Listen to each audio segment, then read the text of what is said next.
Hello and welcome to the Fats on Film podcast. I'm your host, Hannah Ogilvie, and this is the podcast where we talk about all things fat representation in film, TV, and wider media. This week, team, the best comedian in the entire world. Wow, I can't believe I got her to do the podcast. I'm the luckiest podcast host in the world. They're my hero, my idol. Their beauty transcends time and space. It's the amazing, the spectacular Sofie Hagen. Hello, Sophie. Hello. I really enjoy that I can just type in exactly what I want you to say for my intro. I feel like everyone should have that option. Well, no one else has taken advantage of it in the way that you have. So when I saw it, I was like, oh, this is what people should be doing. I always get very sensible answers like, oh, like, I'm a film journalist and I write for these places and, my website is this. But no, you really took advantage and I appreciate that. You know what? I needed to hear it. It felt good. I've set you up for the rest of your day. You're like, hey, that was some good ego that stroking. Was it. Thank you for having me on the podcast. This has been fun. I'm going to go about my day with a nice little ego boost. Yeah. Oh, I'm happy to help. I really am. So how are you doing, Sophie? It's a Saturday when we're recording, and where I am, it is so damn grey, and it actually is really disappointing to think that it's April, and I haven't had my son yet. How are you feeling? I have become quite obsessed with sitting outdoors in my hammock, and I've reached a point now where usually as a normal sane person I would go inside when it rains, and now I'm like, no. And I just sit in my big like hoodie thing, and I'm like, if I am soaked I will be soaked. And like my dog Hank just looks at me like, what are you doing? I'm just like, I need to be outdoors. I need to pretend that it's summer and that it's nice. I cannot keep being inside and looking out into the grey wetness of the UK. The UK, man. I agree. Like yesterday, there was a bit of sun during lunchtime, and I sat outside, and it felt so good. But it was so short-lived because I have to then come back in and go back to work and blah, blah, blah. But I was just like, why? What's happening? Like, where's the sun? Where's the dry weather? My partner, he's literally gone out for a walk, which is very nice, but he's like, I'm going to have to go get some waterproof trousers because it's going to absolutely downpour. I'm like, yeah, what? I mean, I know April showers and blah, blah, blah, blah, but this is relentless at this point. And the girls, we need to get out. If it was just a bad April, fine, but it's come after a bad March and February and January and December. And like, I'm so done with this country in so many ways now.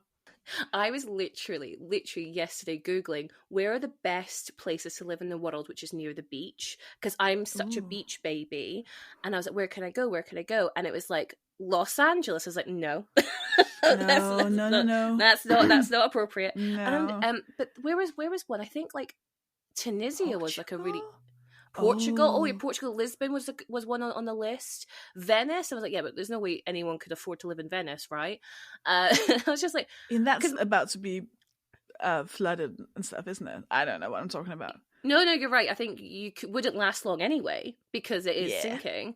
So that would be short-lived. Melbourne or Sydney or something. I think Australia is a really good bet, but that's far, Sophie. That's really it's quite far. You can't commute. No, I couldn't commute, but I work from home anyway, so my partner though doesn't. So we'd have to sort his life out. But yeah, I'm just done. And he's always like, we'll figure that out. People. Yeah, he can figure that out. That's his responsibility. But he's one of these people who's always like, I love the seasons, and I'm like, get in a bin. I want perpetual sunlight all the time. Yeah, I just wanted to stick to the rules. I'm fine with all the seasons, but stick to the rules. There are 3 months of winter, 3 months of spring, 3 months of summer, and I want it consistently. I want a tally at the end of the year, and every single season has lasted the sort of 90-ish days. That's what I want. I want to be able to count on it, and it has to end on a certain date. Yes, I am neurodivergent. You love a spreadsheet. I love a spreadsheet. I love some rules. I love order and systems. Mm-hmm. I mean, we're not asking for much, are we, really? Just that the very idea of nature adheres to my demands. Please. Your demands only as well. No one else's demands. No, I don't care about other people. I mean, I'm fine if the weather is just a little square where I live. Absolutely fine. The rest of the country can do whatever it wants. I like that. I like that for you. Well, you know what? We're not actually here to talk about the weather contrary to the introduction of this podcast. We're here to talk about the 2018 film I Feel Pretty. This was written and directed by Abby Cohn and Mark Silverstein, and this is their directorial debut. And they're like a writing team, and they wrote for Never Been Kissed, which one of my favorite rom-coms. It's really problematic in hindsight, but it's great. Mm-hmm. And he's just not that into you. Another again, probably more problematic film nowadays.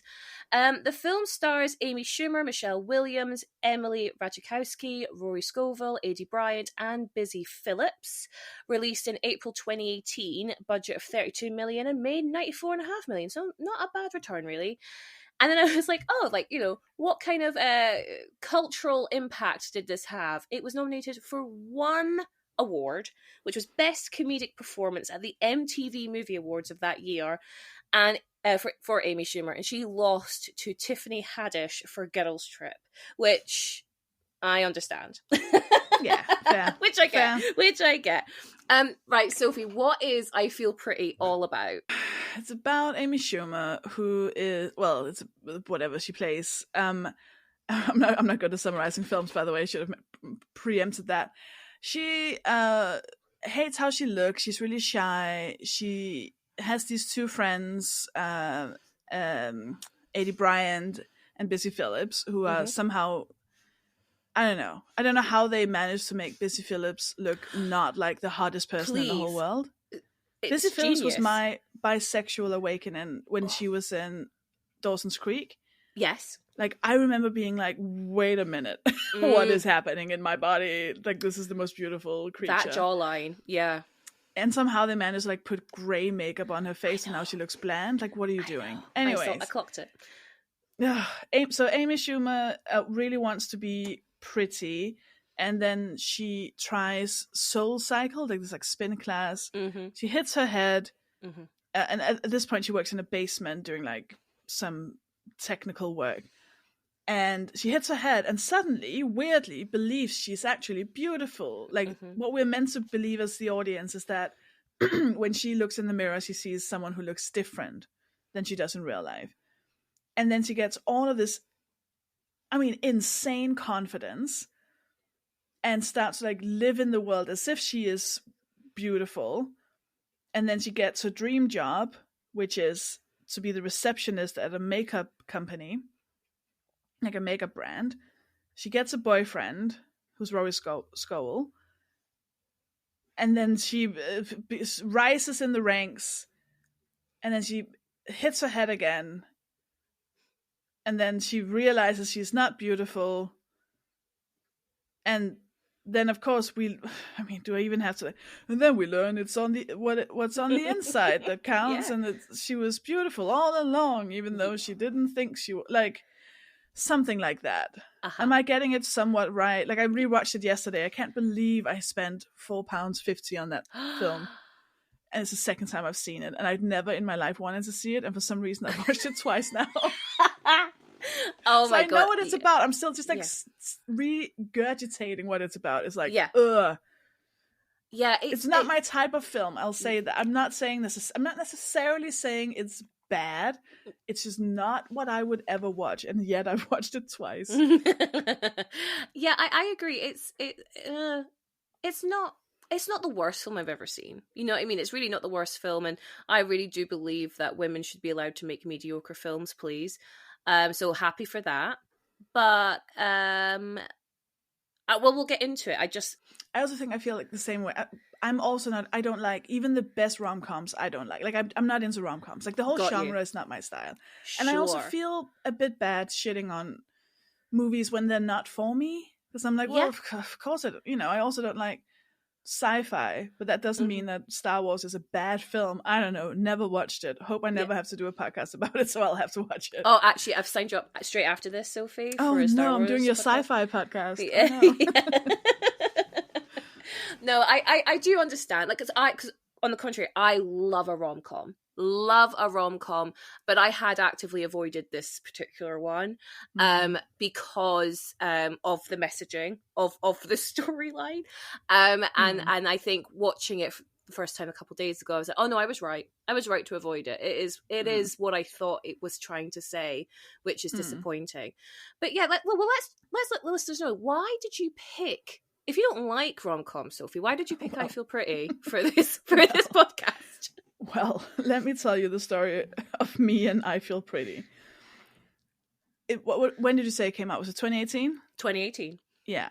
So when the trailer came out, I watched the trailer. It was 2 a.m. in the night. I was angry, right? I was all good times happen at 2 a.m. I was angry and on Twitter at 2 a.m. in the night. I saw it, and I got really angry and annoyed. More annoyed than angry. And I was like, the idea that we're meant to buy into Amy Schumer as this like hideous, ugly person, when she is like, she has almost all of the privileges, right? She's white, femme.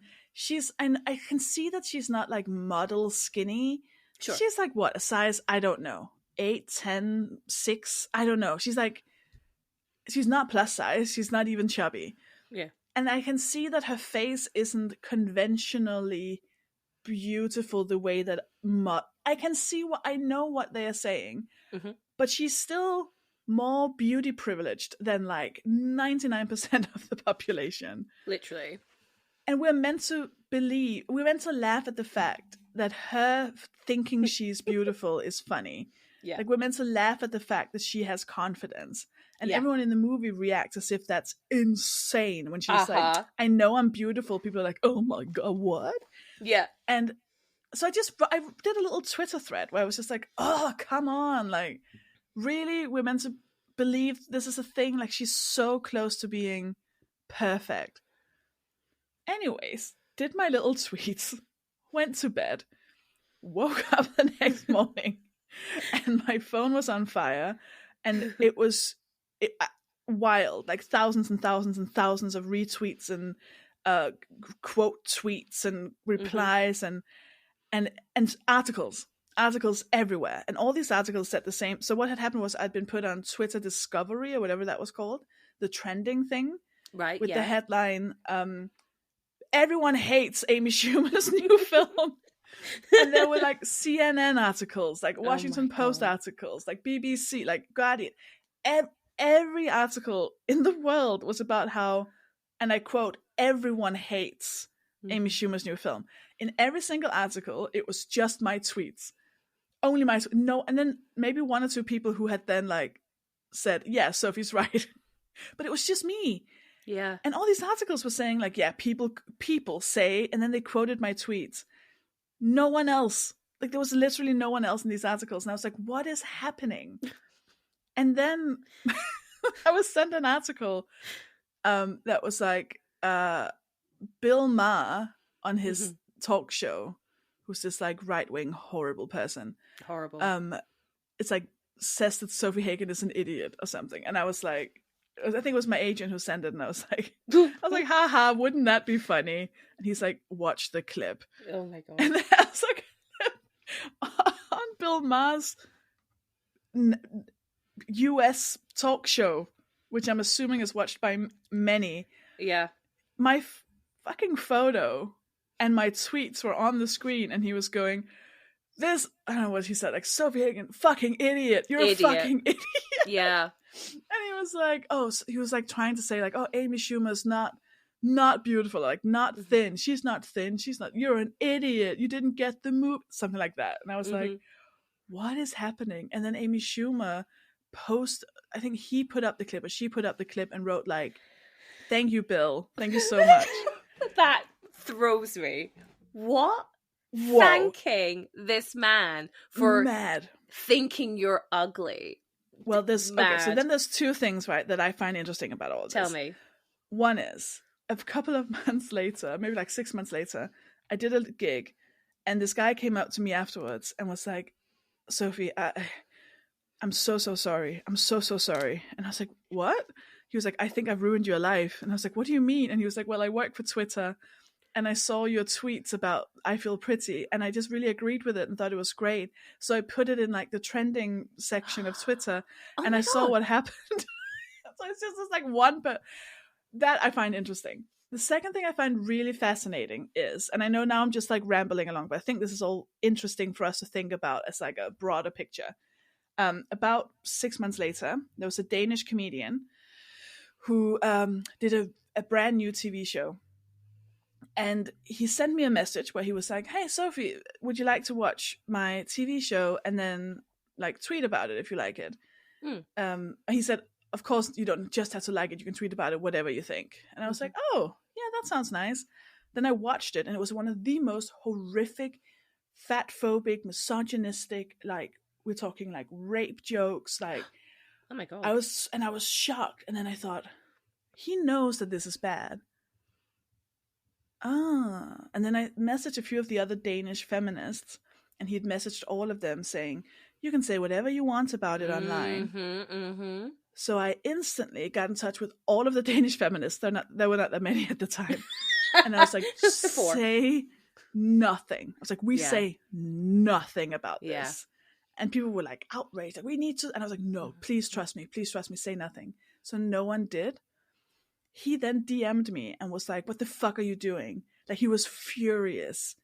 He was like, "What? Like, why are you telling people not to?" And I was like, "You're getting nothing from me." Yeah. He then went on Danish TV and still said, "Oh, the feminists are furious about this. Everyone's so angry at me. Like, whoa. Like, they're so..." And I was Googling, and no one had said a single fucking word about this. And it still became a story with like the thing underneath, like, feminists are angry. And the reason I'm sharing this is because I don't know. I feel like there's something in making a film. I think there's a thought behind it. I think that there's a plan. Like, if you can get people angry, it will create viewers and attention. Yeah, 100%. And that's what I find so fascinating about this. It's that I think we were kind of used as pawns. They must have known going into that it was going to piss people off, and that would then make them money.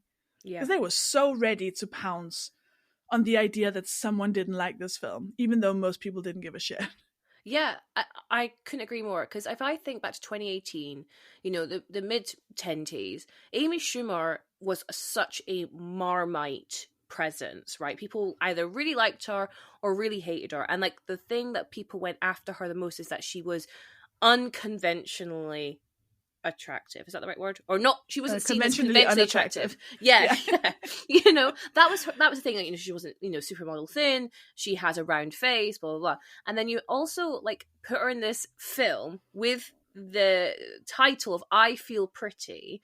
That's going to get some people who fucking hate Amy to be like, "She feels pretty," but like anger. But then I think maybe, I mean, again, we don't know, we weren't part of the process, but I think definitely you, not shitting on it, but shitting like on the beauty standard messaging of the film. I was also shitting on it, to be fair. I was angry. Okay, fair enough. Right. Yeah. Well, we're going to shit on in this podcast anyway, and it's 6 years later. But yeah, shitting on the beauty standards that's being portrayed in it. And they've gone, well, this is like a storm that we can get more people talking about. And it also like, it comes to Amy Schumer's defense of going like, see, people can't even agree whether I'm pretty or not. See this weird kind of dichotomy, to the point where she then ends up thanking Bill Maher. I looked it up. I know you did. I was like, Bill Maher, like thanking him for saying that she is ugly and ugly enough to portray this character. And just like that warps my brain. And I think you're right. Like, all press is good press, right? And I think you have, especially when we live in such a time where people have such strong opinions, and they love to love something, but they love to hate something, and it just feels the hate gets further. And the Danish comedian, he was hoping you would all be like, "This is disgusting, you shouldn't watch it." So people go betting on it, counting on it. They'd already set up the press interviews exactly before anyone had watched it. It's wild. Yeah, it was completely part of their machine to get people to hate on it, so people are more intrigued by it. And it's just, that's really quite sinister, isn't it? That you're actively trying to create discourse, and not just discourse, like aggressive discourse, violent discourse, in the hope it promotes your show, your film a bit more. that's like, where's our morals here, you know? Oh yeah, they're not there. I was literally like, after that thing had happened with that Danish comedian, a producer who had worked on that show wanted a meeting with me, and I thought it was a meeting about creating a show for me. And he was like, and I know this, it sounds like I'm making it up, and I'm not. It's Denmark. He said, but why did you do that? Because this will like ruin your chances of doing something in the future. And why did you do that? Just so that the next generation, or like the next group of women or whatever, will get like have it easier? Is that because then what do you get out of that? And I was like, wow, you really truly don't understand what it means to have morals and to have standards and to have, you know, to adhere by some kind of code. Because like, yes, that is why people do things. We go through the shit and we take all the shit and then we eat the shit so that other people will have it easier. Like, we know this is bad for our careers and our chances. And I'm not saying that my late night tweets were like hardcore activism, but there is something in these people just kind of living in the moment and thinking, nah, what's the big deal? There's no harm. It's just, but there is harm in what they're doing, because now they are doing these things to get views and to make money, and not because they're actually thinking these things, which is what makes it so shitty. It's like a bunch of people arguing and no one's even really agreeing on anything. Yeah, and I think that's the thing, is like, well, to what end? To what end? Like, is all this chaos, for lack of a better term, you know, is it just the goal that, you know, Matey Boy gets a bit more ratings, maybe gets a second season commissioned? Is that it? Like, to create all this discourse, you know, potentially threaten your career future for a second season of a shitty show? Like, you know what I mean? Like, the entitlement, the self-centeredness, the narcissism. I know that word gets thrown around a lot, but, you know, people need to stop being narcissists, and then we will stop saying it. but like, yeah, I think like it's really quite shocking, and for you to have experience two of these media storms for media, like for a film, for a TV show, is quite wild. It's really wild. And also, I mean, it sucks. It sucks. I mean, I'm not like, I mean, I'm not like a huge fan of Amy Schumer's comedy, but we're both comedians, and absolutely, I consider comedians somewhat colleagues, regardless of their level of like fame. And whilst I had never met her, there is a chance that we will be in situations where we will be on the same gig just because of the nature of our job. And I don't want it to be like mean to her. Like, I didn't want to become her like public enemy number one. And I hope to God that she does not remember it today, and that if I ever did meet her, she wouldn't be like, you. I know that face. But I just feel like if I was to actually be part of the conversation around beauty standards and the actual, like, the things we're going to talk about this film, I wouldn't have written it in a tweet at 2 a.m., right? I would have written something that was more nuanced and compassionate and all of those things. And it's one of the things that stopped me from just using the internet as a feelings diary, because people take things out of context because they just want to get mad. And, you know, I don't think Amy Schumer's a bad person. I don't know. She might have done bad shit. No, she's done some bad shit recently. Yeah, she has done some bad shit, hasn't she? She has. Yeah, she's not in the good books. And but I'm not one. I don't need to spend any of my energy calling out, like, as a woman. Like, I want to spend my energy calling out systems and like blah blah blah. Absolutely. And I think as well, it's really important to note, she didn't write this. Yeah. Right? Abby Conan, what's his name? Abby Conan, Mark Silverstein, they wrote it. So she's absolutely the face of it, 100%. And like, casting her is an active choice. But yeah, like, you know, there's only so much I guess we could leave her door. I don't know if she's one of the producers on it. That's possible, actually. I should have checked. Let me check. Oh my God, it's so many men. It's so many men. Oh no, there she is. Oh my God, I can't. 1, 2, 3, 4, 5, 6, 7, 8, 9, 10, 11, 12, 13 men and 3 women. As the producers. Production team, yeah. Producers. Yeah. There's some of execs, there's some is. co. It's just, that's... Of course it is. It's like a standard, it's such a hetero film. It's it really such is. A beauty standard. Like, it's so base. It's like the most basic film in the whole world.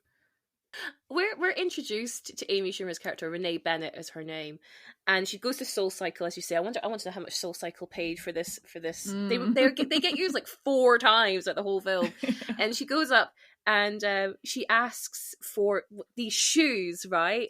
Yeah. And she's like, oh, I'm a size 7. Oh no, 8, 8.5, 9, size 10. And for me, I'm like, I don't know what that is, like UK to US sizing. But obviously, in her mind, that's big feet. And then she was like, oh, I like a double wide shoe. So we instantly were like, she has huge fat feet.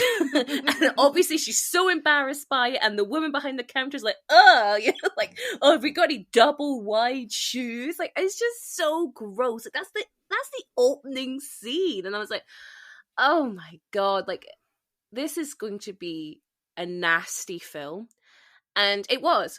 And there are some objectively good jokes in there. There were some bits where I was like, I could laugh at this if it was framed in not this horrible way. So like, we can. It's a relatable situation that you go and you're like whispering like, I would like this thing that I am ashamed of, and then the person behind the counter goes, "Do we have a size?" Blah blah. Like, yeah. You can relate to that. Like, this person needs 4,000 burgers. Like, you can relate to that. And that could be a funny joke. Like, oh yeah, that's relatable. But because we know they're setting it up for her to come across as fat, we're like, okay, here we go. Yeah. And it's like, the joke is like, oh, she obviously never she never works out. This is her first time at Soul Cycle. But it's also like Emily Ratajkowski's character. It's her first time. But obviously she is the beauty standard, right? I can't remember what Emily's character is called. It's like Mallory. Her name's Mallory. And you know what? Mallory seems like a really nice person, right? She seems super sweet, and she's like, oh, it's my first time too. But Renee's like, no, you must come here all the time. Go, look at you. And there's this constant, like, it's complimentary, but it's also like obsessive, like completely neglecting this idea that, like, Mallory might work out in other places, or maybe she doesn't want to talk about the fact that she's incredibly hot. She's got an actual personality in there, which becomes like a bigger point in towards the end of the film. And then she gets on the bike and it breaks, and I was like, of course it breaks. Why wouldn't it break? Because she's obviously so fat and massive. The bike can't hold her weight, and I'm just like, it's just constantly telling the audience she is big. She is so big and ugly. That I made a note when I was. There was the point where there's a scene in the beginning where she goes into a clothing shop, and the lady is like, I know. Oh, you might be able to. You can only find your size online. And are you sure? Are you here shopping for a gift? And I know. In that point, I wrote down the word gaslighting, and I underlined that 4,000 times throughout the film. We are being gaslit so hard to thinking that she is fat, and it's like maybe there are shops that don't sell a size 8 or whatever she is. Sure, but that will be 3 shops in all of the US, and she just so happens to go into the one shop that doesn't sell her size. Like, every single shop will sell her size. She's not fat enough that they don't sell her size. She's not fat enough that someone would go up, and that felt like they're taking our experiences of going into a shop and immediately being told, like, what are you doing here? Why are you here? And I was like, what is happening? This doesn't happen to people like her. And another part of me was like, fuck, if it does, the world is more fucked than I thought. But I just feel like I know a lot of people who are chubby or like on the lower end of plus size who can still go into shops and buy clothes. And like at that point, when you have that issue, you don't go into a random shop and go, hi, I'd like to buy some clothes, because you know you're about to experience that. So that whole scene, I was like, this doesn't make sense, because either she is so big that there are these stores that don't sell her size, in which case she would know to not go in there, because that's what you do, or that's what you don't do. Or this is not a thing, and we're meant to believe she's bigger than she is. Like, I felt so gaslit throughout this whole film that we're meant to look at her in a certain way that it's not real. It blew my mind.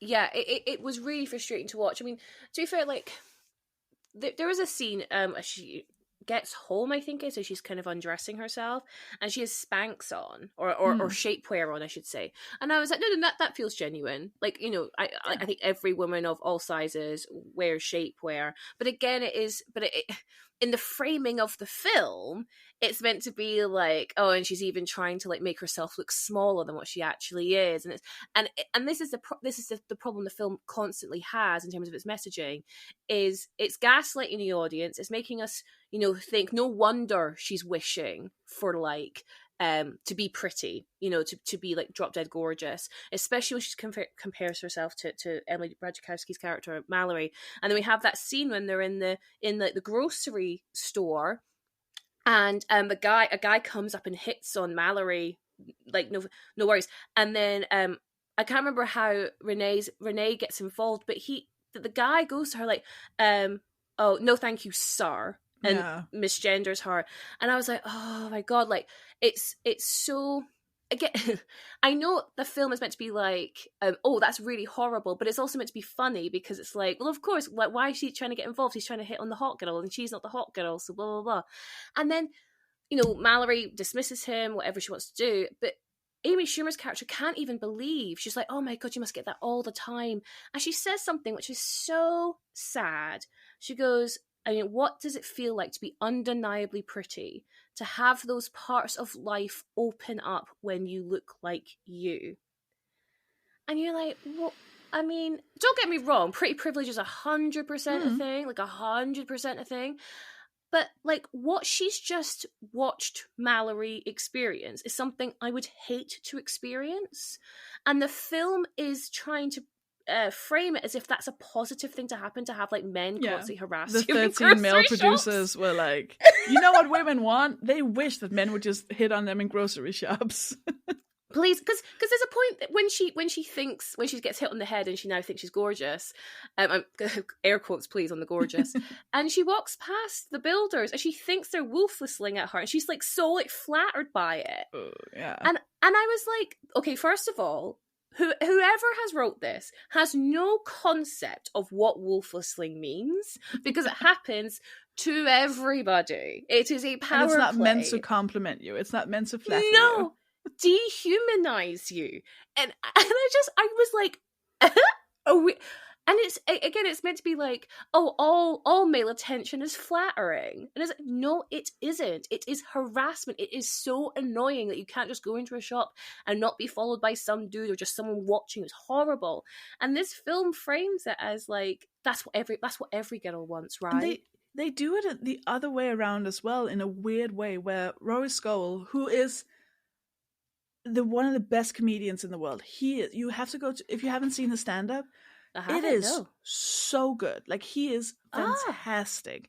I believe he's a Canadian comedian, and like, I have followed him for over a decade. He's so good, and he plays this like, I guess, like normal man who falls in love with her, and that's where they do it in the other way around, where she becomes obnoxious. When she thinks she's gorgeous, she becomes obnoxious, and she's like, I'm the best in the whole world. I'm so sexy.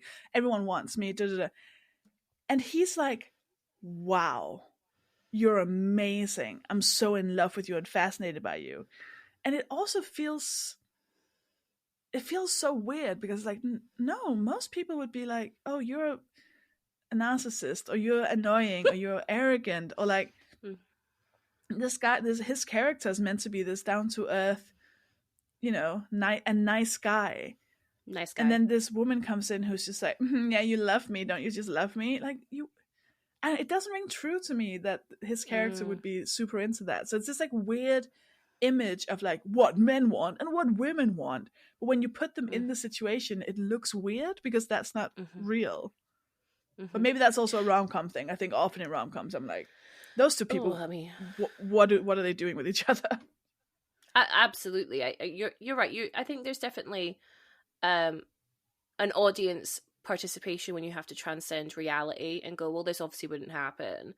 And yeah, you're right. I think with the Rory Scovel character, like, I actually really liked his character. I think he seems really sweet, and like I like how he's not this like super like alpha male. He just, like, he does Zumba, and I'm well into that.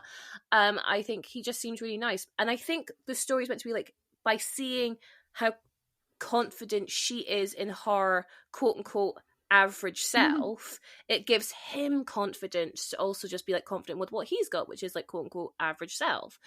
But how it actually blossoms is her like being so egotistical, and quote maybe embarrassing, maybe like it depends how you want to read the bikini contest scene. But then he like really likes it. But there's a really interesting scene where like they have sex for the first time, and she's just like straight up naked, and he's like really like, oh my god, she's just naked, and he gets into bed and he goes to turn off the light, and she turns back on again, and he turns it off, and the whole thing, and she goes, oh, I want you to see me, and he says, oh, I do want to see you, but I didn't know whether you wanted to see me. And she's like, of course I do. Which actually I think is a really nice couplet of dialogue. I think that kind of shows that like men and women can be really insecure, especially when it comes to the bedroom stuff. I really liked that. And then she she gets on top and she's watching herself in the mirror, which is absolutely something people do during having sex, like you do you. And he finds that really hot, which I'm like... Yeah. That scene, I was waiting because he's like... Are you looking, like, he's like figuring, like, why is she, and he's like, are you looking at yourself? And I was like, I don't know where this is going, because I was like, he could have been like turned off by it, and then he was like, sure, that's so hot, and I was like, I like this. I do like this, because there is a point, it does make a good point about how confidence is good. Like, that confidence can be sexy. I don't think she comes across as confident. I think she comes across as arrogant, but I think, or like delusional, or like, not because she's not beautiful, but because she, in her world, beauty means, I think, a different thing than it does in real life. Like, I think to her, beauty means like, you have no problems, everyone loves you, you get whatever you want, you always win, that kind of thing. And I think there is a darkness to beauty, and there's also just like a privilege to beauty, but the way she treats it as like, beautiful people like never have problems, and then all us ugly people only have problems, and like, it feels weird the way it's portrayed. And I also don't think what would have been ideal is that if she got all this confidence all of a sudden, she would have become more herself. Instead, it's almost like she becomes someone else, and like she's playing, I don't know. There's a weirdness in her role that I can't quite put a finger on. Like, I don't think they really know what they want her to feel, how they want her to analyze interpret her beauty. But that scene when he's like, that is hot, I was like, I like this is good. I really like that. That can be hot. And he's like so into that. I'm like, yeah, because that could, if they'd had sex when she was her old self, she also wouldn't have turned on the light, and like, she probably never would have dated him, and like, she wouldn't have trusted that he would have liked her. And I do like that. That's a point in that I like. Yeah, no, I totally agree. I think it's a really nice scene. You're right about the whole, she views the beautiful people as people who obviously go through life with no issues, no insecurities, no problems, and if you're not pretty, then we get all the problems. It's a really naive way of viewing the world. And then at the end, when she gets hit on the head again, and she realizes that she's back in her normal body, quote unquote. But what doesn't make sense about this reveal, that she goes to this cosmetics line. So there's the main plot of the story is that she's become this receptionist for this cosmetics line, Leclerc Cosmetics, and they get her in because they actually wanted, people viewed this cosmetics line as really quite pompous and upper class, and they looked down on like the sorry people, and they bring her in because they're like, oh, she's like a normal face, she's a more approachable face, right? She doesn't think that, though. She thinks it's because she's like drop dead model gorgeous. And I actually love Michelle Williams's character in this, the CEO. Like, her voice is so funny. And then so Michelle Williams is CEO, and the CFO, played by Naomi fucking Campbell, are interviewing her for the receptionist role. And I was like, weird. Sure, that's how companies work.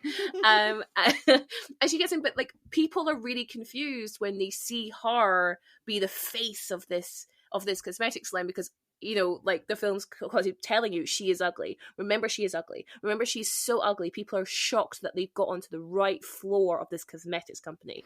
Like you say, gaslighting.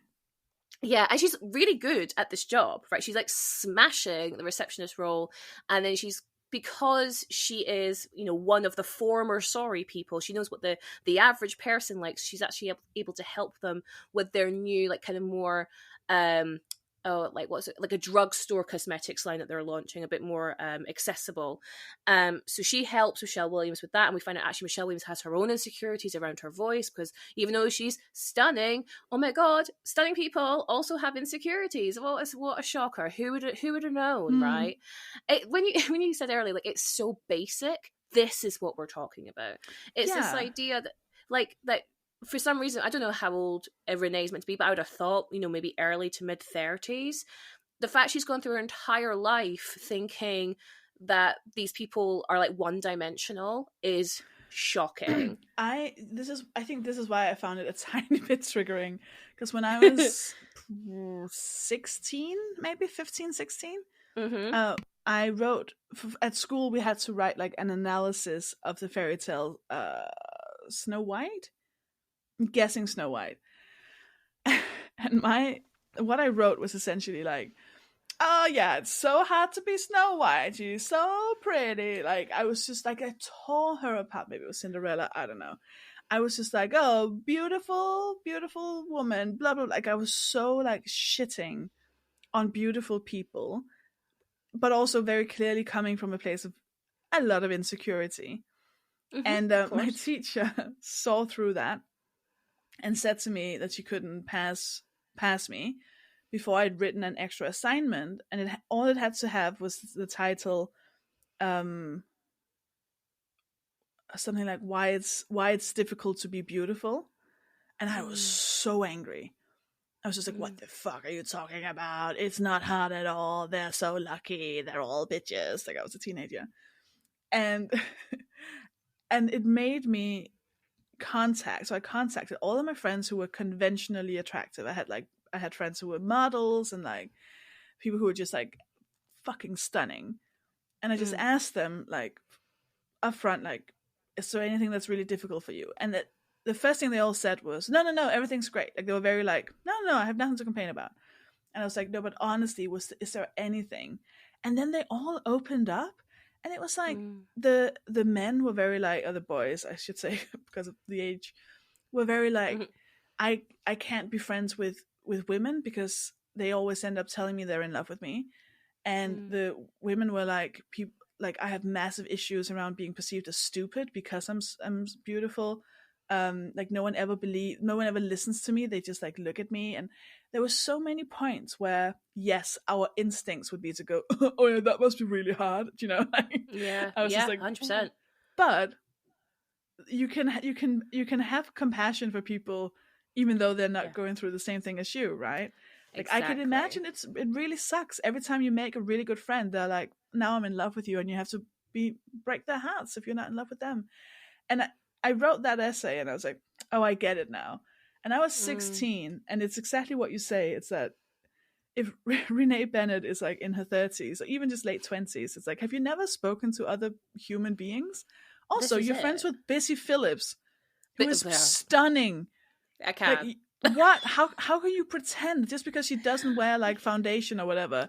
She's, like, the ugliest. She is stunning. Like, how have you gone your whole life? Yeah. Not interacting with other people, or, like, what? That's why I'm like, okay, come on, that's, like, what teenagers think. Yes. Yeah, no, I could not agree more. It's such a juvenile way of thinking. And then we get to the end of the film where, like you say, like I said, she's been hit on the head, so she now is back in her normal body, quote unquote. But yet she somehow has the confidence to speak on stage, and then that's when she realizes actually she never changed. But I do find it quite funny. She was like, "That used to be me," and it's literally the exact same picture. I did find that funny. Got a chuckle. But like then she realizes, oh no, she's been her all along. It's just her perception of self that changed, and that's where the confidence. She was always confident, blah blah blah. But before she realized that, she's already on stage doing the talk. So where does this confidence come from? Because the story hasn't resolved itself for her to have the confidence back again. And I'm like, oh, this is getting so confused. It doesn't know what it's doing anymore. I mean, I don't think it did at the beginning, but like it really doesn't know now. And what I find really interesting is like how the film treats her pre-transformation and then post-transformation. So like you say, we mentioned, she's being shunned at shop. She's not allowed to shop. She's in the basement of this company. Like she's like a troll. She's not allowed to be seen at the gorgeous swish and swanky head office with her colleague Mason, who is a fat man. And so I will want to get into Mason because I think it's very interesting. And then when she hits her head that first time in Soul Cycle, you know what, Soul Cycle should be paying us because the amount of times we've dropped their brand name. But we're not going to say good things about them, so maybe they shouldn't. They can pay us to shut up. I'll take it. She when she thinks she's like now gorgeous, and she goes, do I look super toned to you now? And the woman who's there to like make sure she's okay is like, I don't know how to answer that. And then she's like, feel my rock hard abs. And the woman just goes, it feels full. And that carries on for the next 60 minutes of this constant confusion of people around her, because they're like, but you're fugly, right? How do you not see that? Why? How could you, fugly person, have all this confidence? And it's just, what do you think the film wants us as the audience to take away from that? Because I don't know. I honestly don't know. What it feels like is that classic thing that I think a lot of fat people have been told, which is, oh, you just need more confidence. It's because you don't have confidence enough. And I remember being told by my very conventionally attractive friend, like, oh, it's an energy thing. It's an energy thing. And I remember just like before going into like a bar or a club or anything, I'd be like, okay, come on. Oh, I would like brighten up my face and be like, okay, like arch my back, like, okay, oh, I'm going to go in now. I'm going to be so confident. And I would like stride in and like still nothing. And meanwhile, she would sit in the corner, like be sad and depressed with like a hoodie on. And people would still come up to her and be like, hi, you're the most beautiful woman I've ever seen in my life. And it felt, from all of the unlearning I had to do about fat phobia, that was the biggest one that took the longest to unlearn, was this idea that the problem wasn't fat phobia in society. The problem was my attitude. And there is something I feel that's so damaging and harmful about that. There is an element to it, like, right? Like, confidence is often attractive, like genuine, deep felt, honest confidence. Yes, a lot of people will find that attractive, but that doesn't take away from what else they have learned about how people look and how that matters. It just will maybe raise it like 5%, but you're still under 10% because you are fat or however else you're marginalized or like looked at as wrong. And I think that's what this whole film does. It's like, hey, if you're having a bad time, just change your attitude and everything will be fine. You'll get the job you want. You'll get the boyfriend you want. Everything will be perfect. Yeah. And that's just not true. It's just not true. And that I think that is what the movie wants us to take away. And bullshit. That's bullshit. Yeah, like one of the last lines she says in that speech when she's launching this cosmetics line is, we have our self-esteem constantly knocked out of us from when we were children. We should have never lost that little girl confidence. Now, I actually agree with that to a certain extent. You know, if you grew up femme, I'm not saying it doesn't happen for masked people, but this is my own experience. You are like constantly told, oh, be quiet, little girls don't scream or shout or run around or play in the mud, blah, blah, blah. You are put into a box. And that, from when you're a child going into an adult, that definitely becomes an issue, especially if you're also a fat kid, as I was, a little chubby little thing. And I oh my God, the shit. You know what? Someone messaged me, a friend of mine from way back when messaged me, because I think we both unrealized at the time that we both went through a bit of like an abusive situation when we did karate. But if I'm honest, I don't really remember it that way, but she did, and I'm not going to shit all over her experience. But she said, like, do you remember what they used to say to you? And I was like, no, I really don't. She was like, oh, I'm glad you don't. And I was like, oh, okay. And I was like, oh God, is that like a can of worms I could open at this point? And I left it because I was like, actually, you know what? I've done so much work on myself. I don't need to know what they used to say to me when I was younger. Because like I said, I was a fat kid, kid doing something active and physical. I mean, again, I should have realized so early on that, like, how come I doing all this physical activity and yet, like, I'm still the chubby kid? That doesn't make any sense, because that's not how we're told the world works. And it took me until I was in my 30s for me to go, oh, that's not how bodies work. It takes so long to deprogram, right? But to Renee's point, I do think there is something to be said that we are encouraged to lose our confidence. We're encouraged to lose our voice when we're younger, and that becomes a problem when we're adults. But to your point, that is not also the golden key that unlocks everything either, because that says nothing about how other people perceive you. And I think what's really interesting in terms of that moral story, because I totally agree, I think you're right, I think that must be what they were trying to say, like, if you're just confident then anything can happen, all your dreams can come true.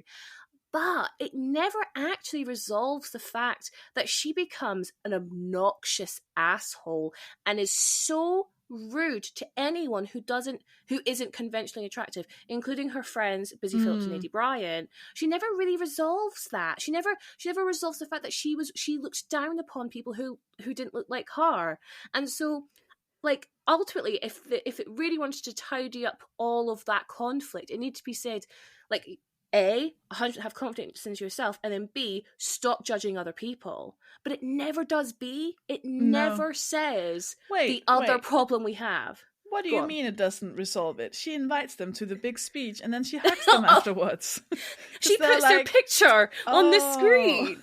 Yeah. Oh yeah, she just takes their photos and it's like, and this is also how women can look. Look at all these ugly people. And then it's just like, my two friends. My two ugly ass friends. Oh, we miss her. We want her back in our lives. What is happening? Please. What is happening? Eddie Bryant, who is actually fat or plus size. I don't know how she identifies. Yeah. No one talks about this. Like, no one talks about her. It's like, they put it next to Busy Phillips, who's not wearing makeup. And then it's like, ew. Like, what? No, I was really surprised actually, because I really love Eddie Bryant. Have you seen the show Shrill? Yeah, absolutely love her. Love that show. There's a previous episode on that show that we've done, and yeah, she's just stunning. But nothing is ever mentioned about her. Like, basically, we're introduced to her girlfriend group as if like these. I'm so sorry for this derogatory language, but they're like sad sacks who are like unlucky in love, and they're gonna go on a grouper date. Sophie, now I need to ask you: would you ever go on a grouper date? Do you think that they were? So it's like pairs of, what's it called? Pairs of three, groups of three, trios of three, trios. But do they already pick which one of them ahead of time, or is it just three people meeting three people? I couldn't quite figure it out. No, I mean, I think as a business model, this makes no sense. But I think the idea is like, you see a group of friends, you're a group of friends, like, oh, let's just all meet together and see who kind of pairs off. I mean, it would give me immense anxiety, but also so would just meeting two friends. I think my anxiety kind of covers everything. But I almost would like that more than a one-on-one date. It just feels like mathematically it makes more sense, doesn't it? There's a higher chance of finding someone you like. Yeah. But then what if they all hate you? And then you're just like, well, I've just been rejected 3 times. Well, that's how I feel about life in general. That's why I don't leave my house. What if everyone hates me? What if? At least I'd have three answers at the same time instead of three nights in a row. Yeah, you're only wasting one day instead of three. So actually, if we're playing a numbers game, it works. Yeah, it's time. And also you don't have to tell your friends afterwards how it went because they were there. They were there. They were right there. They witnessed it. Yeah, I feel really sorry. Aidy Bryant's character is called Ivy, and just, I mean, I'm assuming Aidy must have done it. I can imagine as a favor almost, because she might know Amy Schumer from like the circuit and things like that, because she has maybe 5 lines, with Busy Phillips. I don't know if they're still together, but her husband was the director, Mark Silverstein. So that's why Busy Phillips is in it. And then Busy Phillips and Michelle Williams know each other from Dawson's Creek. They're like BFFs from Dawson's Creek. So like there's all these connections, but I was just like, I would love to know more about Ivy, like they don't really ever talk about her. Obviously we understand they both, Ivy and Busy Phillips's character, feel really hard done by Renee, rightly so to the point where they like kick her out the friendship group. But like, if I mean the thing is, I've actually done this. So when I went through a period of like extreme weight loss in my 20s, and I became such a bitch. Really fat phobic. I very much drank the Kool-Aid and was like, well, if I can do it, anyone can do it, right? And so actually when I see Renee acting the way she is with her friends, I'm like, unfortunately, I think I can see myself a bit in that. Well, former fats are the worst. They're just the worst people. No, truly, I honestly was the worst. And I was particularly cruel with a very good friend of mine who by some miracle, first of all, when I apologized to her, she didn't remember. You did the thing. And I was like, wait, Don't what? You know what I said to you? Yeah, how do you not remember being a grade A asshole? She was like, no, I don't remember. And I was like, okay, well, if you don't, I don't care. I need to apologize, maybe like for my own betterment, or maybe that says a lot more about my ego. But she was super gracious, and we're still really best friends now. But former fats are the worst, and so we see that with Renee, that particular might be quite accurate. She still looks down on. Now she's higher up, she's looking down on the sorry people and, dumping her friends who've been there with her through thick and thin, I would love to see a scene. Well, first of all, I think what's interesting is that we're never explicitly told that she thinks, like, when she says, oh my God, I look amazing, what does she see? Does she just see herself but thinner? Or does she see a different face? Like, I want to know what this definition of unattractive is, because if she had made it more explicit, I mean, the it's all there, right? It feels very much like it's a thin thing because of her, like, oh, I feel my abs and stuff. Well, she even says, isn't it amazing? I can eat whatever I want and never gain still weight. Look like this. Yeah. They still look like this. We don't hear her say anything about like bigger lips or like any other like facial stuff. But we're also not being, because if it had just been a tiny bit more said out loud, it would have been, we could see how weird it would be that Aidy Bryant doesn't get to say anything. Yes.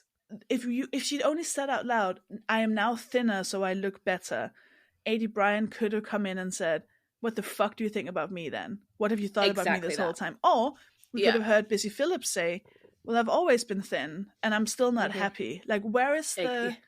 Yeah. What are these two friends saying or thinking? And like, what are they thinking about themselves? And they're just like there going, oh, Renee's being weird. No, literally. I mean, I wrote in my notes, Renee needs to go to the hospital immediately. She's had 2 major concussions, like massive concussions. Like, why does no one seem to care? Like, there's a point where she's walking through the hotel room after she's had the second hit in the head, and like no one's ringing her an ambulance. Now, I know in the States ringing an ambulance is like extortionate, but come on, someone. She's bleeding from the head, by the way. She's bleeding from her head. Yeah, and she's like, good news. She's going on a plane. She's going to the airport, and no one's like, you shouldn't be flying right now. Your head is bleeding. You have an open wound on your head. Madam, please get off the plane. and go to the hospital. So bizarre. So this is the thing. Like, it's not lazy. I don't think that's necessarily fair, but it just doesn't make sense. Like, in terms of motivation and what, as an audience, we're meant to take away from it. It just feels so confused all the time. I don't think we're. I think it. I think it's all a feel. It's all feelings, isn't it? It's all. This scene feels good. This scene feels funny. This, like, I don't think there's any like real thought behind it. Which is also when she does that big speech at the end. Like, someone wrote that in 5 minutes. As like, you know, if this had been back in ChatGPT times, it would have been like something inspirational about beauty standards, and then it would have been like, please. As women, well, blah, blah, blah, blah, and the beauty is within, and really what counts is friendships, and like, it's, shut up. Like, nothing real is ever being said in this. Apart from that's a really good point. The guy, Rory Scovel, like, he gets to say things that are a bit more real. He does. And I like that. But he's like the only real character. And then, like, when her friends go, we don't want to hang out with you right now. I'm like, oh, that feels right. But the rest of it is so weird. Yeah, they want to go to an escape room, and I was like, that sounds amazing. That sounds like much more fun than dealing with Renee's shit. And because even in that scene where she knocks on the door, she's you know, back to being ugly again in her eyes. And, you know, her fall from grace, if you will, the bump in the road. We just watched this woman. She just starts binge eating. She literally, there's a scene where she's like falling asleep on the couch with her mouth open, a noodle hanging out. She's snoring. She's not washing. Like, you know, she's like unkept. And I'm just like, oh my God, like, just these stereotypes and tropes. Don't get me wrong. I know they could be tropes of like depression, which she obviously is facing, but these are also really like, these are tropes that we associate with fat bodies in media, right? And in her mind, she's now back to being this quote unquote fat, ugly person. And so she's like almost like allowing herself to indulge in those quote unquote ugly behaviors. And I was like, this is icky. This is so icky and nasty. And so, yeah, she runs back to her friends because they're now at the same level. She's back at their level again, right? And yeah, you're right. I really do like how they go, no, fuck you. We're off to do an escape room with the grouper guys. And I was like, yeah, like, good. I like having some boundaries, especially with asshole friends. But then, like you say, it all gets resolved because she throws her picture up on the screen at the end. And then I was looking at those images, Sophie, and I was like, there are barely any fat faces being shown in this collage. And I was like, it doesn't give a shit. No. It doesn't give a shit. And we see that it doesn't give a shit because of the way the movie treats its actually fat people. Well, let's talk about it, because Mason, Adrian Martinez plays Mason, and I shouldn't say gagged, because that actually probably shows a lot of naivety from me, but I was like, in this film where you're trying to appropriate fat experiences to make this character look better or worse or whatever it might be, you have a truly fat person, and there could not be using the worst of the male fat stereotypes. Yeah, there's the classic scene where he's shitting. I was like, fart noises. Doesn't want her to hear the splash. I was like, oh no. And he's like, he's not a sexual being. Like, every time she's like, oh, we should have a chat. Like, do you want to date me? Like, anything like that, he's just like, no. Blah, blah. Yeah. Like, he doesn't have a sexuality. He's not. Well, no, he does. Because when she says, oh, what did you do this weekend? He goes, oh, I had sex with myself. Yeah. Oh, for fuck's sake. Oh, yeah, he's not sexy. He's like a loner. No one wants to fuck him. Yeah. Like, he's so out of her. Like, there's no human connection between them. Like, he's not like interested. Like, he likes to sit in this dark basement. And then she completely, like, he's not a part of the film at all until she's back to being her old self. And then she's like, needs his help. And he's like clapping, like, yay, Renee. Like, what are you doing? Yeah. No, I think, like, there's a scene where she gets there and he's not got, like, trousers on.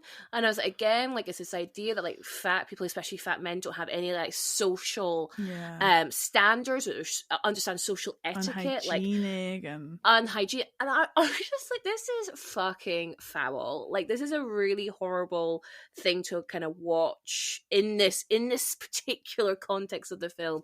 And but what I find really interesting is the fact that he's the one who's there when she has the second bump on the head, and he's the one who's really concerned for her. And then she has her moment, she's shouting in the mirror like, I'm ugly again. And poor Mason, you know what I mean? Like, he's like, what the fuck is going on? This is a weird conversation to find yourself in. But is the film trying to say anything about that? The fact that the first person, it's not Michelle Williams, it's not Tom Hooper's character, the hot brother. It's another quote unquote ugly person who sees her for the first time as she's returned back to her ugly self. Is there anything that the film's trying to say there? I don't think so. I think it just makes sense that he was the only one who knew the boss. Mm-hmm. And then he was just like, it's funny when the fat person is like, oh, I don't understand what's happening. Yeah, I think that's a really good point, actually. Like, he doesn't know what's going on, he's out of the loop because obviously he's not very intelligent, but then at the same time he's obviously a relatively smart computer guy. Again, we have the fat computer expert stereotype. We've seen it so many times before. He's here again. I think there's something to be said that he in the context of the film, it has to be him that sees her, because he won't be put off by her ugliness, like her quote-unquote ugliness. Because if it's Michelle Williams's character or Tom Hooper's character, then it would be like, because she thinks they're used to seeing another face. Yeah, because he's the only one who knows her from back in the day. Exactly, because she says to him, like, you recognize me? And he's like, yeah. Yeah. Of course, because why wouldn't she? But yeah, it has to happen in order for, like, her delusion to keep kind of make sense in her mind going out. Because if it was just the CEO, then she would have realized that she's been like this the whole time, and we can't have that until the finale. But I think there's also something to be said that, like, she's back with her people when she sees Mason again in that moment. Like, she's back with a peer rather than someone she can look down on again. Yeah. And I feel so sorry for Mason. I think it was, I mean, the fact we only have two fat people in this film between A.D. Bryant and Adrian Martinez, and one has 0 lines and one has lines, but and some kind of representation, but it's horrible and disgusting. I mean, there's a low bar now.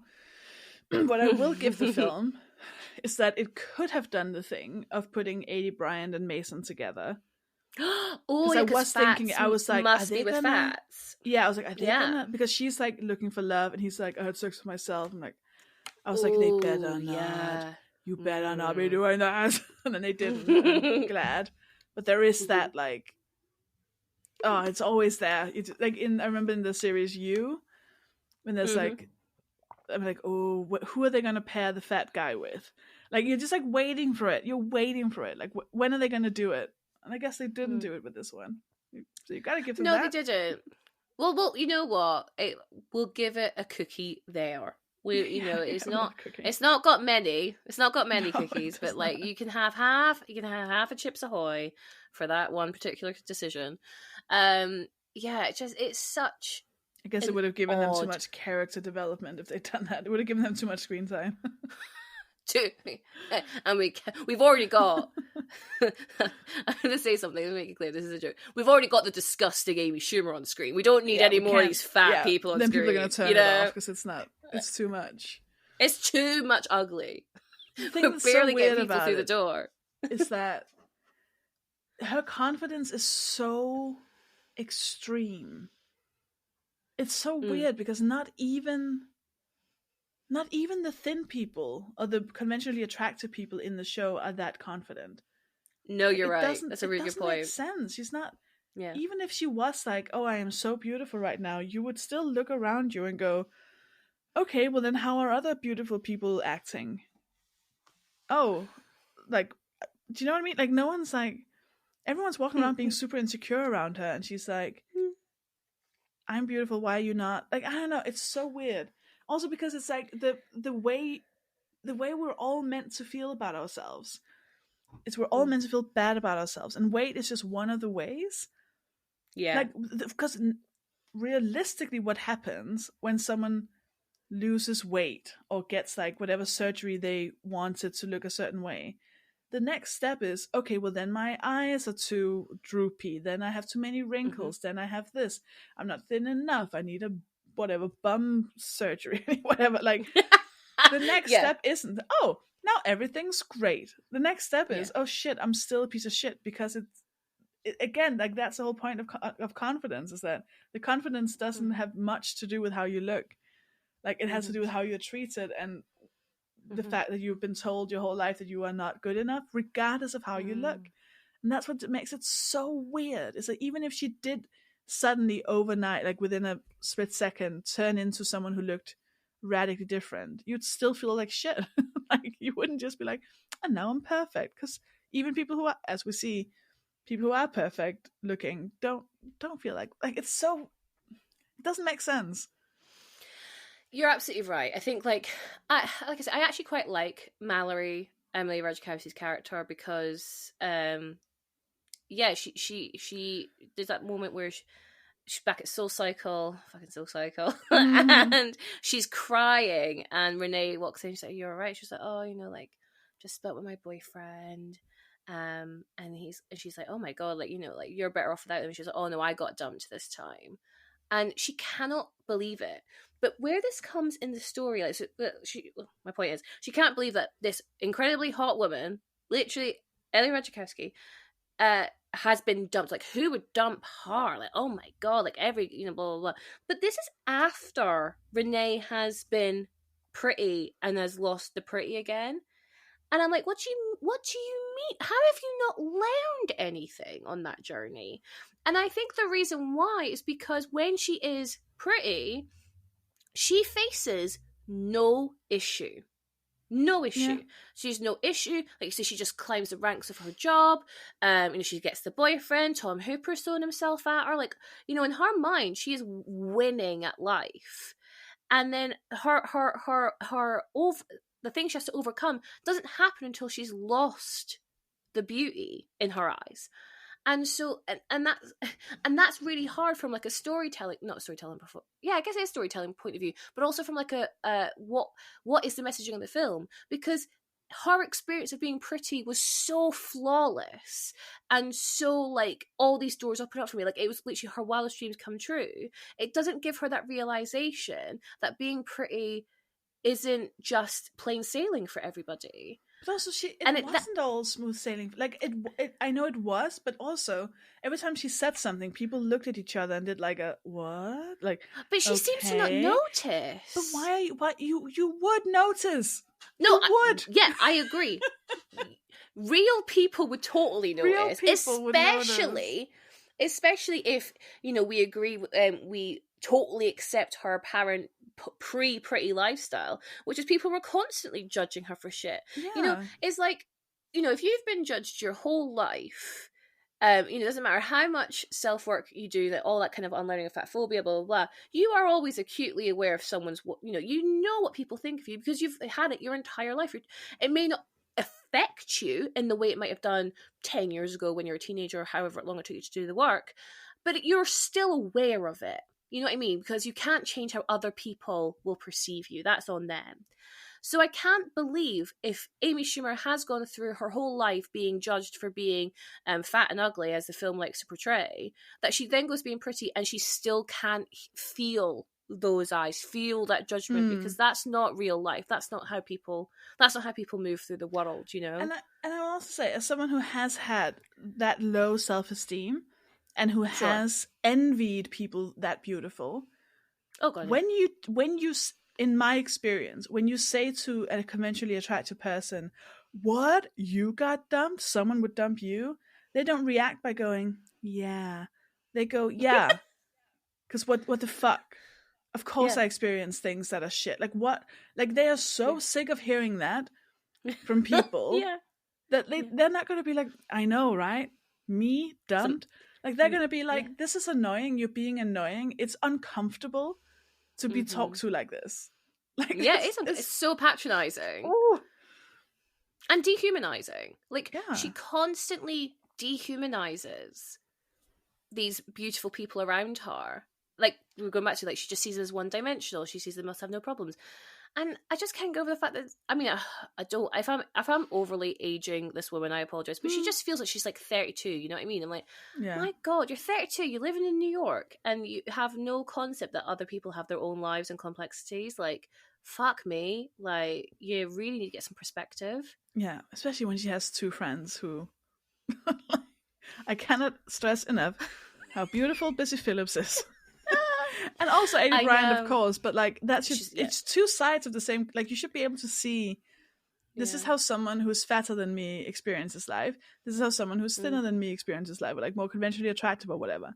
Like, you should have seen outside of your own little world. Surely you've gone to some kind of school, or like you've been around people. Like, we at no point are we told that she grew up in that basement and she's never left it. Yeah, exactly. It's so weird. It's such an odd film. It is. The most baffling point was when she was about to go up and do this strip thing, or this dance, whatever. Oh, the bikini dance contest. Yeah. And she lifts up her love shirt. It? Yeah. And she is so thin. Like, she is so thin. She's just not toned. I know she's not. I know she's not. Yeah, exactly. I know she's not a double zero or whatever it's called. Mm-hmm. Like, I can see with my eyes Bill Maher. I can see with my eyes what she looks like. But she has more or less a flat stomach. Like, there's a little tiny, like you can tell that she has organs inside of her. Please. And I'm like, what are we meant to be thinking right now?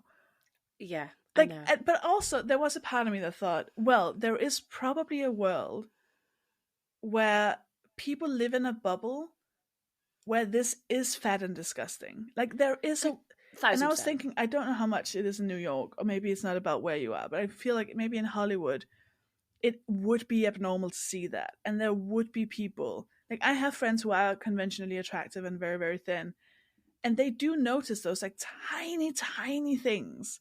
And they're like, ew, that person has this or that. And I'm baffled by it, because you have to really live in a world where there are 3 sizes.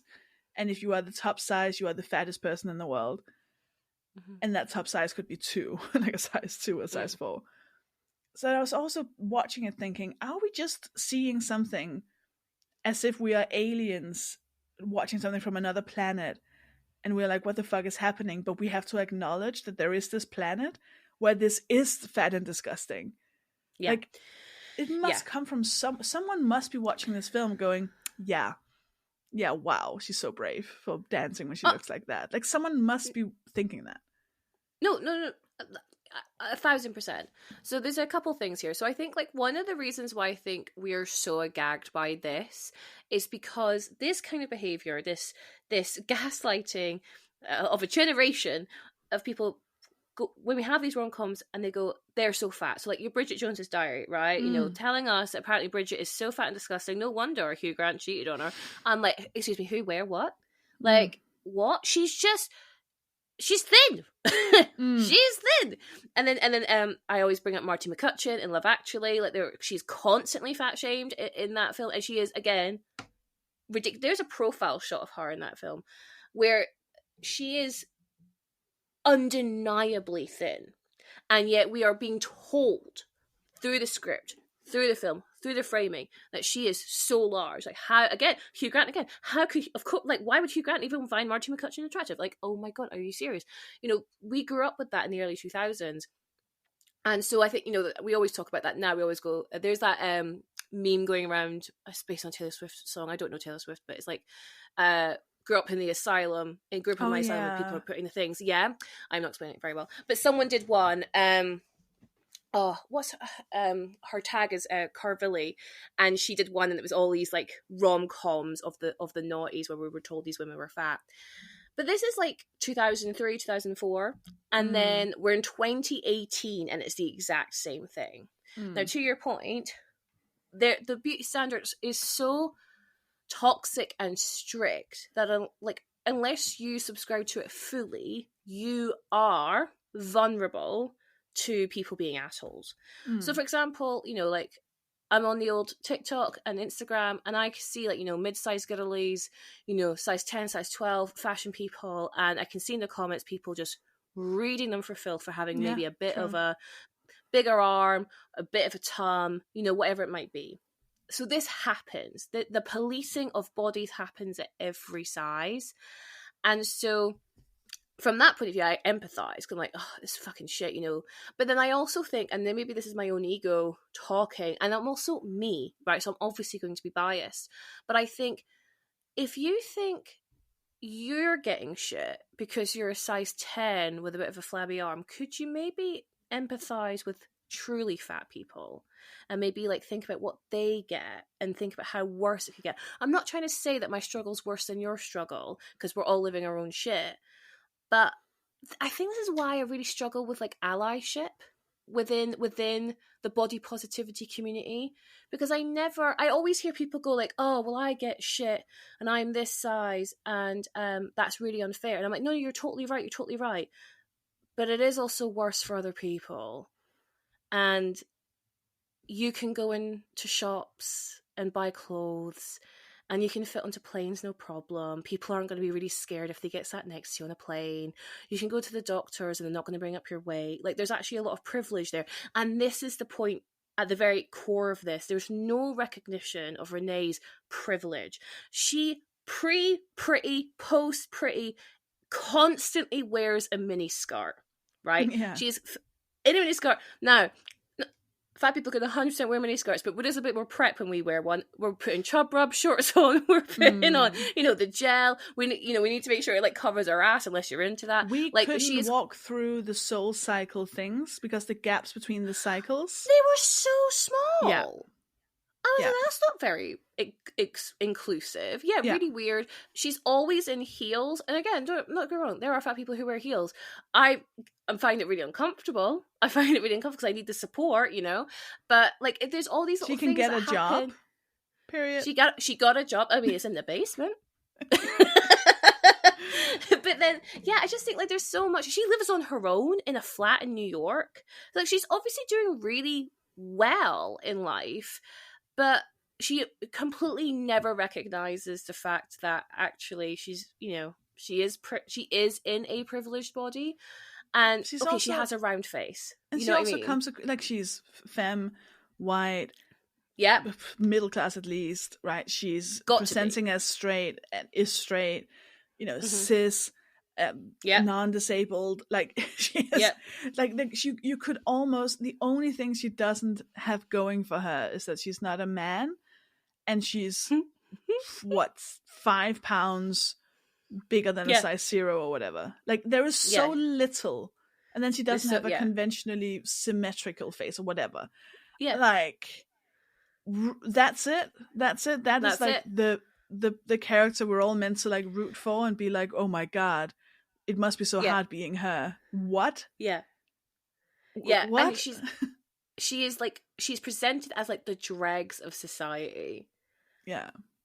And so then when I come back to the media storm that you didn't mean to create, but you did, and then you have Bill Maher. I will remember. I know. You know what? I don't want to remember. Like, I've got other things in my brain that I can remember instead of his name. But Bill Maher, you've got him. Then the clip I saw was him saying something like, "She isn't conventionally attractive. That's her shtick." And then, you know, Amy Schumer was like, "Thank you so much for like, you know, defending the point of view." I was like, "Are we for real? Like, your whole shtick is that you are quote unquote unattractive, and you're happy that people are supporting that?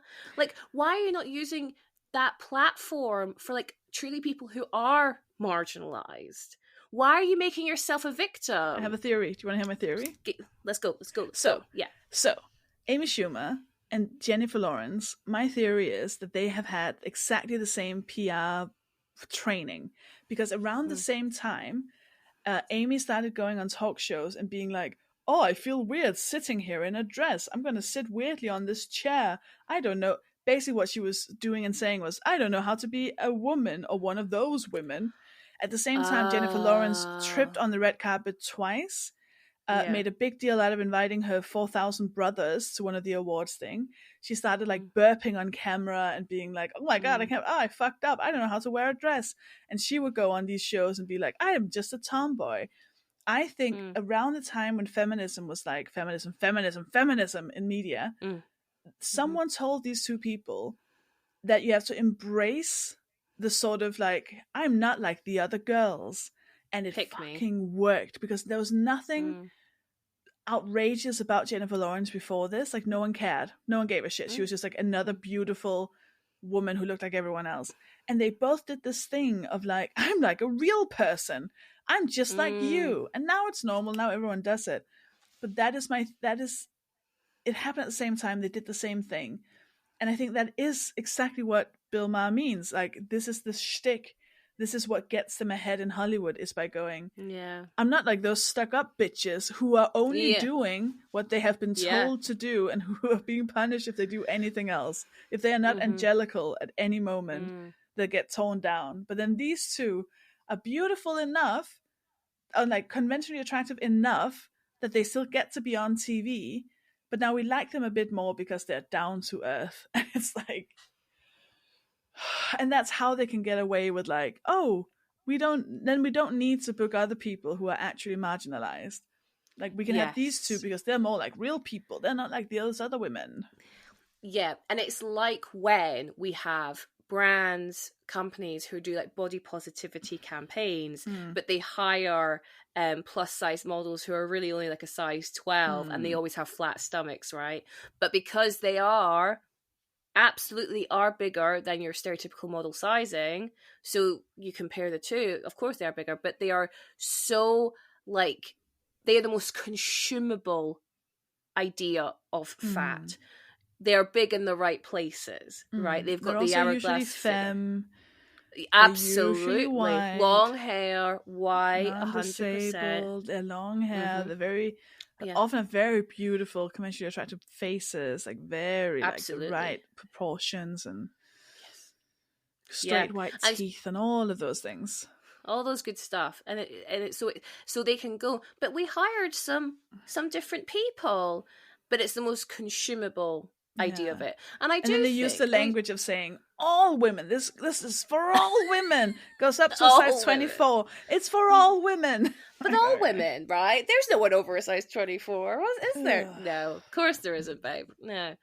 Size inclusive up to a 3X. Okay. All right. Okay. All bodies. Sure. All bodies look worth it. Hi, do you want to be gifted this do you want to be gifted some clothes from our all-inclusive new line?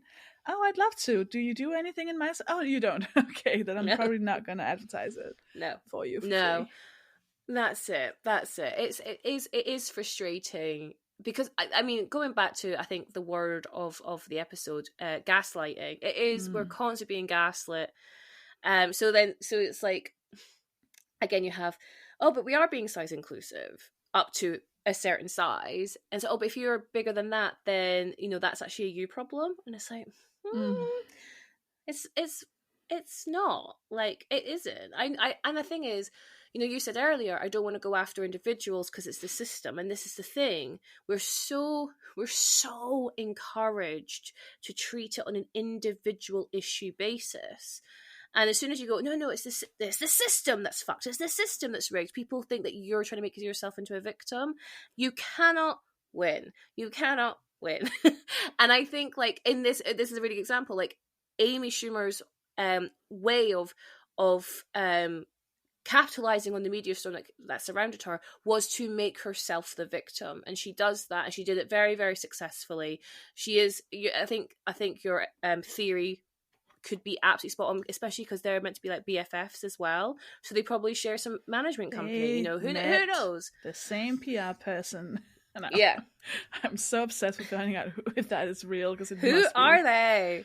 No, they were onto something because it worked, right? And then it's just. It's also what you're saying is so true, because it's like we don't know what happened when they were making this film, But if someone had said, oh, actually, during this speech at the end, she should talk about how actually the patriarchy is what causes all of this, and what we should do is blah, blah, blah. And then someone would have said, absolutely not. We are not mentioning capitalism. We're not mentioning the patriarchy.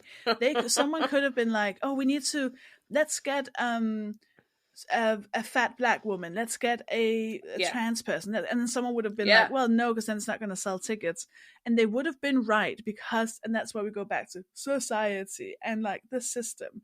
So in theory, this could have been a movie that was like, wanted to do all the right things in the beginning. But there was, in things I have created and wanted to create, and things I have like a foot into that industry myself, it's the same thing. You go, but I want these things to happen because they would be the ethically good, like morally right things to do in this situation. And people have gone, oh, you can't say that. Like there was, when I wrote my first book, Happy Fat, I kept putting in stuff about, remember the time we all said punch Nazis? Because that felt really radical. Yeah, I do remember that. There are Nazis again, let's punch them in the face. So I put that all over the book.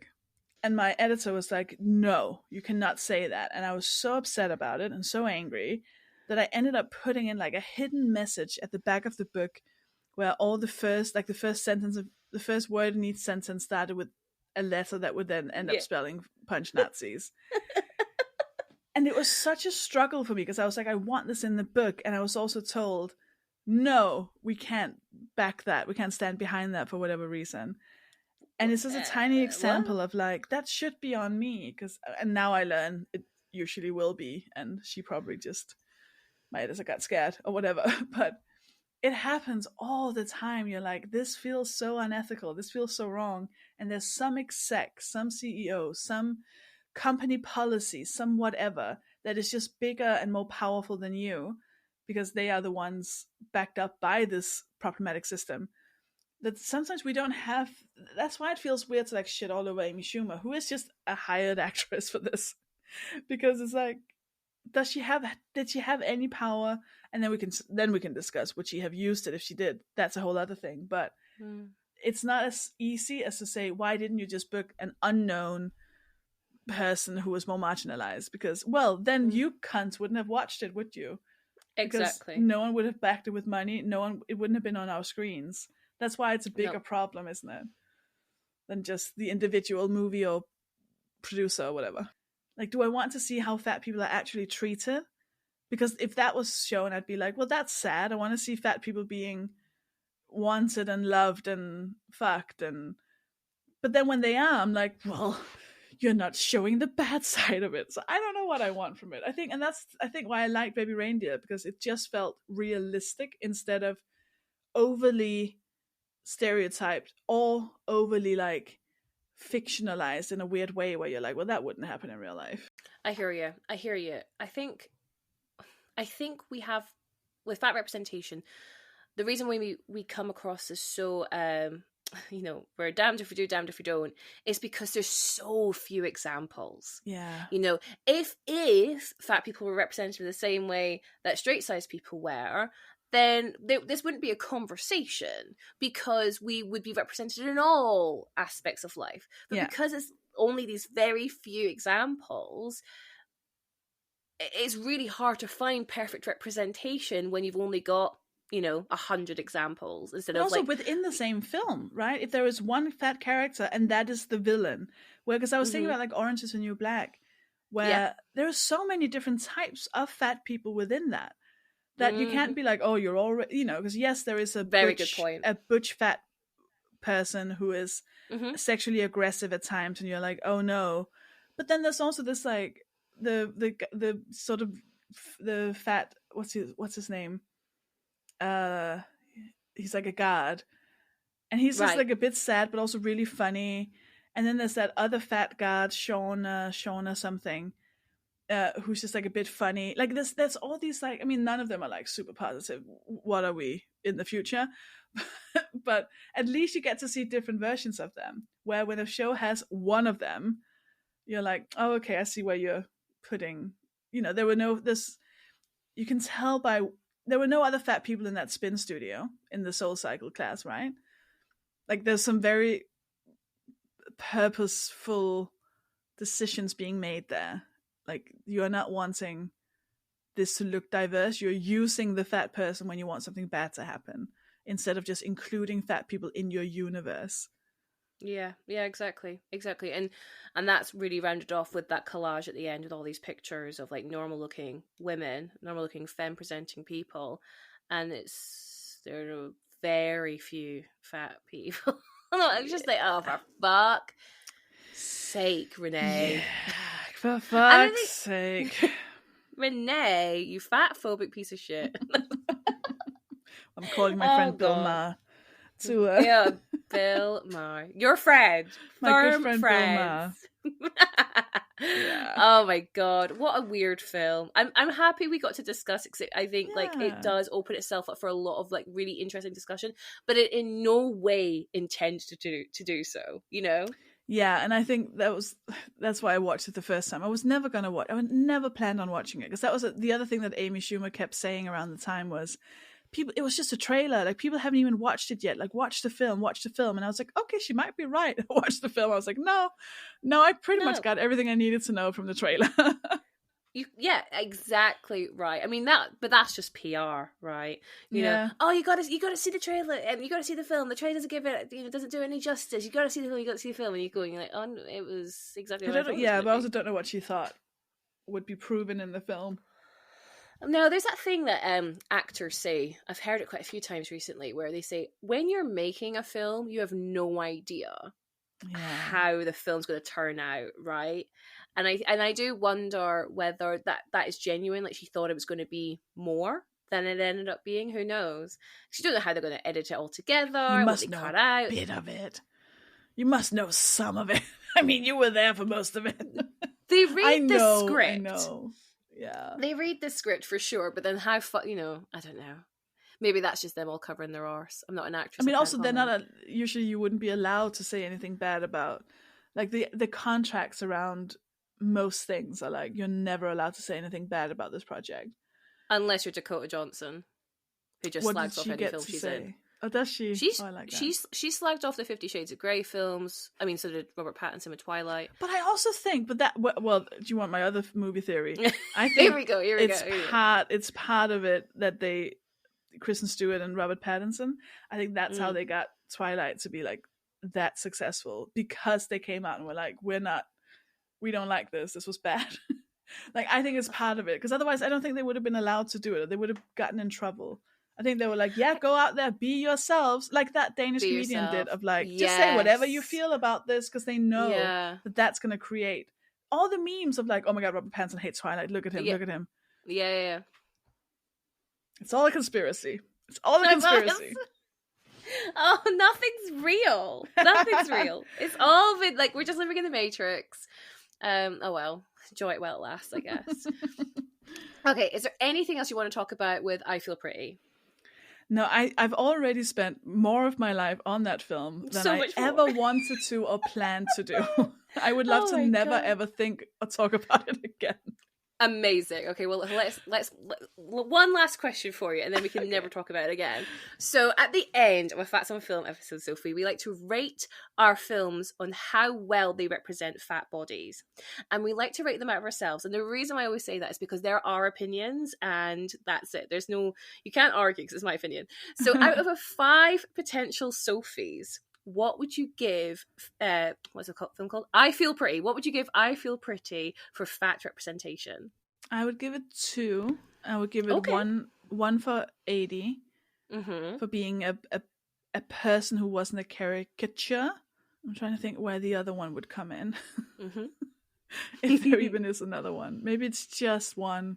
Maybe it's I wanted to give it like one more, maybe for the intention, but I don't think the intention was even that good. Another one for Busy Phillips, but that has nothing to do with fat people. I think just one. I think I'm giving it a 1. I mean, because I wanted to give it 1 for Mason, but the way he's portrayed just doesn't. That shitting scene, I was like, oh no, you lost me. But I guess at least there are fat people in it, so that's 1. Yes. Yeah, that was exactly my thinking. I was gonna give it 1 Hannah just because there are 2 fat people in it. And I will. Yeah. This is the thing when we go back to like damned if you do, damned if you don't. I will always be happy to see fat people on my screen. Yeah, because that means fat people got paid, right? You know, they got a job, they got paid. That's amazing. And I love that. It's just always like, okay, well, how are they then used within that context? And that's where the lack of more Hannahs comes in, because unfortunately, and also because the representation of fat people in the film is meant to be Amy Schumer. So it's like it loses a lot of Sophies in that aspect, where it's like they'd be like, "But we have 3 fat people in it." I mean, like, Jesus. Well, we did Bridget Jones's Diary, however many episodes back now, and my guest Faye, she just goes, "Can I give it 0 Fays?" I was like, 100%. She was like, "It has to be 0 because there's no fat people." And I was like, "I know." Oh my God. They tell us she is. No. It fills me with joy when there's a fat person on screen. I get so happy. Even when it's bad, I'm like, yay. No, this is it. This is it. And this is like so niche, but do you know the show Gladiators that was on like the BBC? So they've just brought it back. No, I've heard about it. I think I know what it is, but I've never seen it. Okay, so in the 90s, it was a really, really big thing in the UK, and it's just basically like, normal people who like do these like ridiculous games with like super like bodybuilder type guys. It's so fun. It's so camp. It's all on YouTube, right? And so me and my partner, we were like, I don't know why, we were like, let's watch Gladiators because we found it, and it's a joy to watch. It's really 90s, and I actually thought it was going to be like really quite toxic masculinity. It's not at all. It's really, really lovely, like good, like what am I trying to say? Like good sportsmanship, and everyone's really supporting everyone. It's really lovely.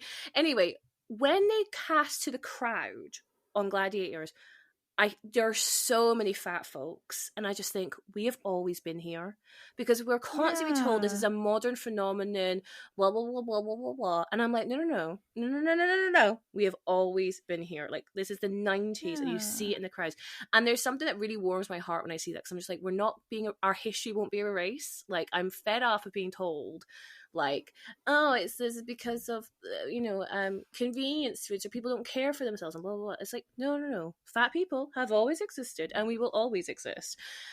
You can't stop that. So I will always be thankful to see fat people on my screen. I would just love more varieties, please. Varieties of characters. There's more of them. There's way more of them, please. More mass, please. Thank you so much.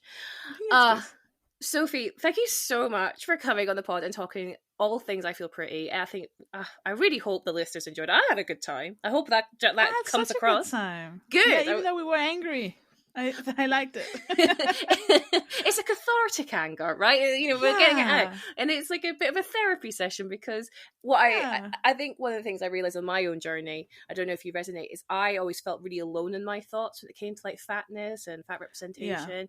And then when I started like finding community, because social media exists, this is one of the best things about social media, it's how we've connected, right? I go, oh my God, I'm not alone in my thoughts, Yeah. And that's what you do. I mean, I remember when I found your videos, I would go back and check every day to see if there was a new video.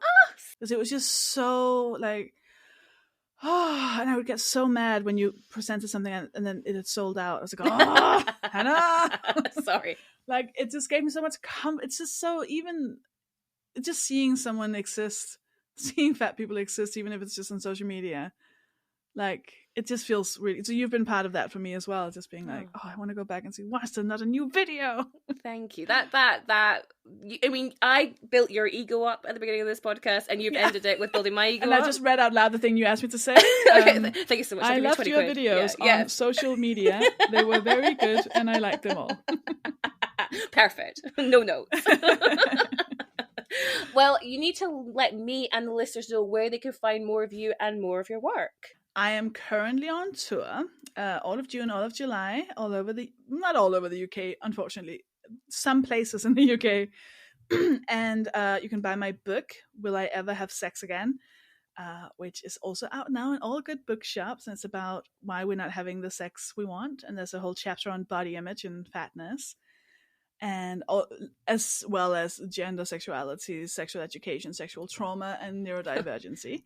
The whole shebang. The whole shebang. It covers everything. And I solve it all. Solve the whole thing. Oh, wow, amazing. Yeah, it's going to be really good. The world's going to be a better place by the time this comes out. Everything. Exactly, I'm hoping. I'm assuming. And I'll be doing some shows somewhere. I think I'll be doing more shows in like Europe and stuff. So the main thing I'll say, other than finding me on social media, my newsletter. Please sign up for my newsletter. It is the only thing I trust. We can't trust the social media is going to be around, but I can always send you lovely emails. So sofiehagen.com/newsletter. I'll have the links to all of Sophie's things in the show notes below to make it super easy for you. And the listeners can find the podcast at Fats on Film on Twitter and Instagram. You can also email me at fatsonfilm@outlook.com. I'm always looking for suggestions of more content to cover on this podcast. And there's so much media, I cannot keep track of it all, so I really do rely on the listeners' help to keep me up to date with things I need to talk about. And they can also find me, my own personal stuff, like Sophie mentioned very graciously earlier, my fashion stuff on Queen Bee Says, and that's on Twitter, Instagram, and TikTok. Thank you so much for listening, everyone, and we will catch you at the next episode. And remember to stay fat.